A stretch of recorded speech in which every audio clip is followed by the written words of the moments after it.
In his A History of the World War, Captain Liddell Hart reports that a planned offensive by the 13 British divisions, supported by 1,400 artillery pieces against the German line at Saraben-Tauben, scheduled for July 24, 1916, had to be postponed until the morning of the 29th.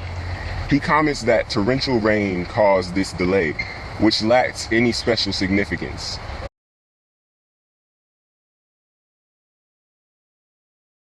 Yes.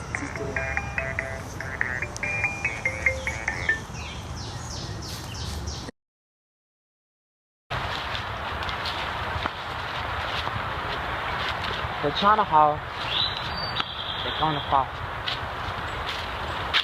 This is the garden of fucking high.